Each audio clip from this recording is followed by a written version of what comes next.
Hey everybody, and welcome to How I Built Bits, a clip show that surfaces some of the best advice from nearly 300 interviews of how I built it in 15 minutes or less. The clock's ticking, so let's dive into this clip from Jason Coleman about determining value and how often you deliver it, as well as dealing with negative reviews. But first, a word from our sponsor. This episode is brought to you by WP Wallet. Do you manage websites for clients? Do you feel on the hook for the cost of premium plugins? WP Wallet fixes that. WP Wallet is a free, simple, intelligent tool that helps WordPress professionals like you manage all your license keys and invoices for all your sites and clients. Sign up for a free account, connect a website, and WP Wallet automatically scans that site for plugins and marks the premium ones, even adding prices. No more making the decision of buying the plugin yourself or talking your client through the purchase process.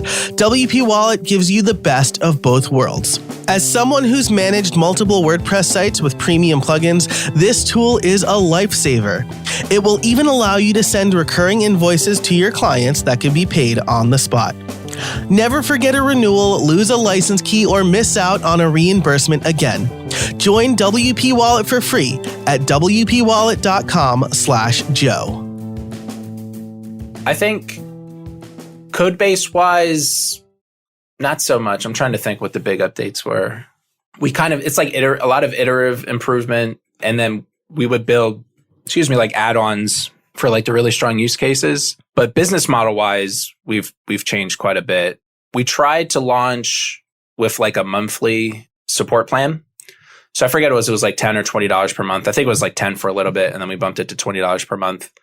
And that was a mistake for us because we realized that the value that we were delivering wasn't monthly. So gotcha. If someone was using our plugin and using our support, they would ask a couple questions the first month. We would answer them. Then their site would work, and then they kind of didn't need us anymore. And then what usually would happen is 3 or 6 months later, they'd be like, why am I paying you $20 per month? And then they would either charge back or ask for a refund and, cancel their membership. Yeah. So we switched from that monthly plan to an annual plan that made more sense. Or it was like a one-time fee. It's like, hey, you pay us, $100 now, and then we give you the support and you have access.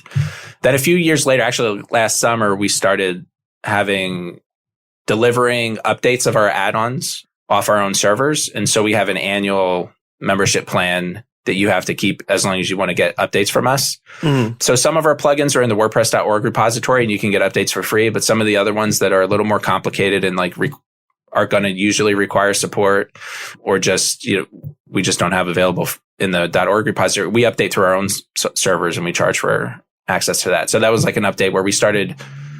Again, all our stuff is on GitHub to use and explore and develop with. But if you're paying for updates and support, you pay through the site. So we're kind of putting up a paywall in more places on our website when people go to the popular add-ons they need to use.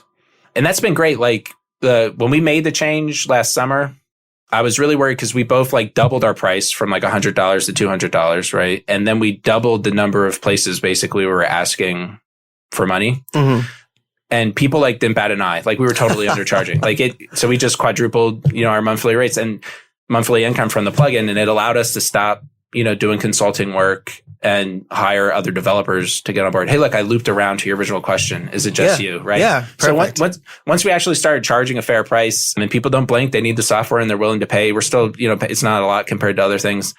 We got more revenue into the system that we could hire more developers. So a little bit before that, we had 2 part-time developers, and now we have 6 developers doing 20 hours a week, doing support, development, helping with documentation, things of that nature. Yeah. And we ideally, we need more. We need a strong lead developer. And the other thing we need is partners. So we have consulting partners pretty good now. So people who took over our role as the company that does installations of Paid Memberships Pro.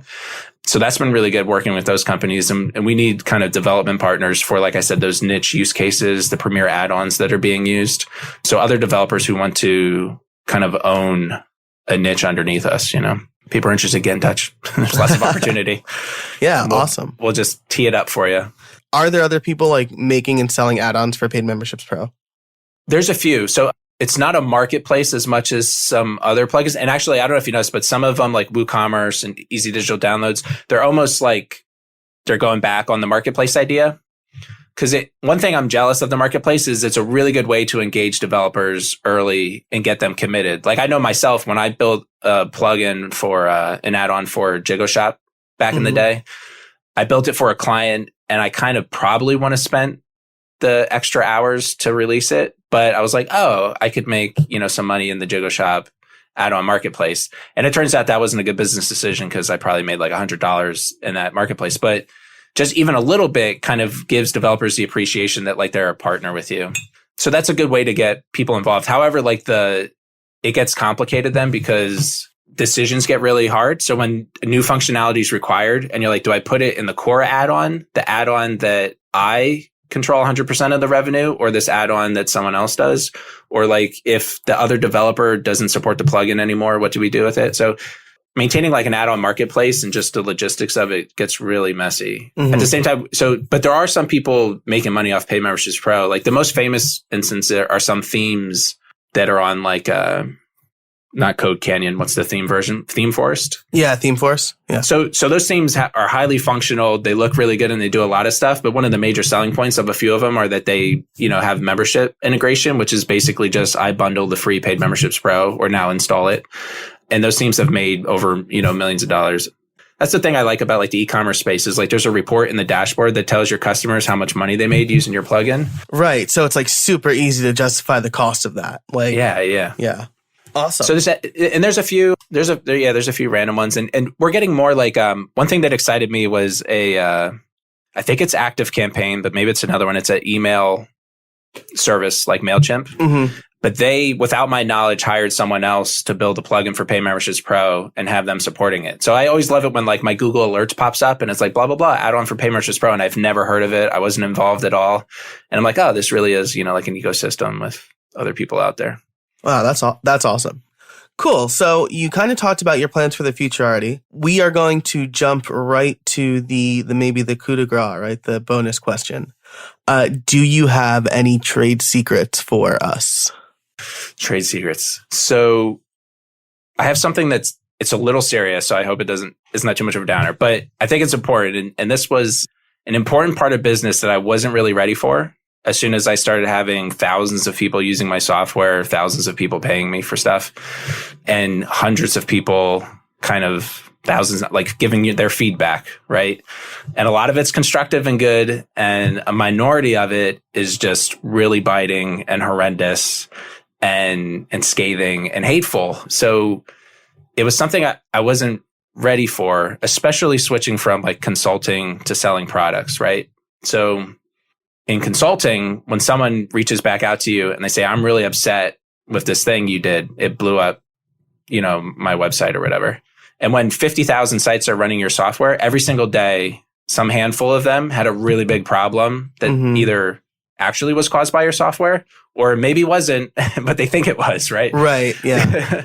So about at least half the time, we help people figure out something else that's broken with their website. But a lot of people are really upset and understandably, but from the consulting end of things, my instinct is to like help them, right? That I have to make this right.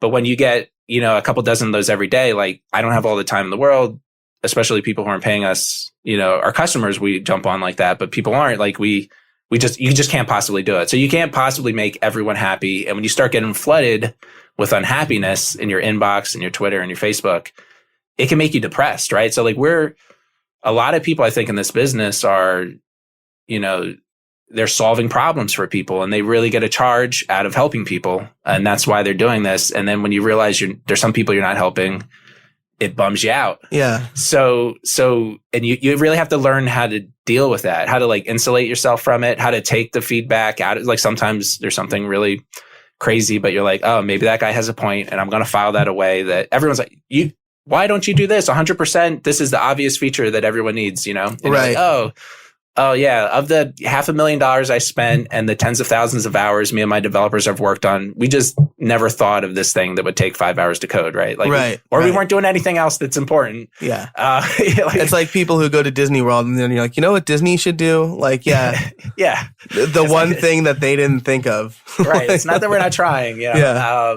And I have to understand it too. Like, not everyone's, a developer and understands how, stuff is hard. Things that sound easy aren't actually easy. So, but anyway, like, those little things and other things, like, so you have to figure out, like, how do we actually take the feedback? You're like, oh, if I'm hearing this a lot, I got to put it in the queue. I really got to think, maybe I should make this part easier. Maybe we should do this slightly differently or offer it. So you got to make sure you can get the feedback out of it. And then also you have to, like, learn how to insulate yourself from the kind of negativity and move on. Right. So one thing that helps us now is that, like, we have someone who kind of handles the incoming email for us. Or even, like, personally, you just got to, like, don't check that email in the morning, right? Or, like, the reviews in the morning. It's going to, like, bum out your whole day. Find time for it.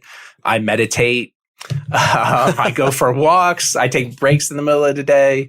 I try to move on. There's kind of like mantras, like, when you send that email back to someone where you're like, hey, I'm really sorry, I can't help because, like, it's just something that you're not involved with and you can't help. You have to kind of be like, oh, I can't help everyone. Like, they'll figure it out. Right. Or, I'm going to move. I'm going to focus on the people who do want to be my customer. I'm going to focus on the people who, the plugin will work for. Sometimes it's not as negative, but sometimes people reach out and they're like, hey, does your plugin do this? Would this work? Or maybe like your WooCommerce. Like, we integrate with WooCommerce, but a lot of the time when we consult people with how to do a membership site, if WooCommerce is a component, we're like, just use WooCommerce. Right. And use the WooCommerce subscriptions plugin, or use, like, a couple lines of code for, like, the membership piece you need, right? Right. But there are use cases where, and that's why we have an add-on where, like, you want a membership plugin and a WooCommerce plugin working together. But, like, you're like, sometimes, like, our solution isn't the best, and you kind of move on. So, yeah, I don't know, like, the exact answers for how to deal with that, but it's just like a warning that it's going to happen. And I see a lot of people too, like, when they start running into this, like, it's something you're not prepared for, because it's like this, like, psychological therapy thing I need to do to get over, this, like, I'm ready to tackle, like, programming challenges and business challenges. And then, you're like, oh, how do I handle this, this feeling I get that I'm not helping everybody,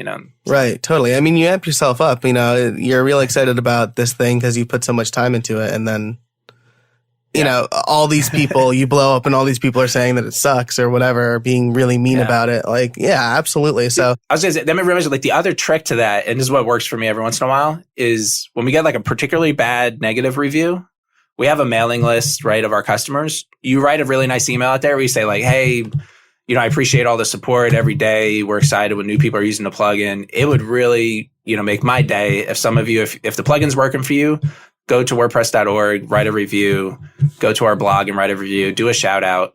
And people do, right? So, like, we've had, like, a few negative reviews, and then, like, when we ask people, dozens of positive reviews come in, and you're like, oh, that's why we're doing it, for these people. All right, that's it for this bit. If you liked it, be sure to subscribe to How I Built It and join the mailing list to get more bite-sized advice for creators and small business owners. You can do both of those things at howibuilt.it/subscribe. I'm Joe Casabona, and until next time, get out there and build something.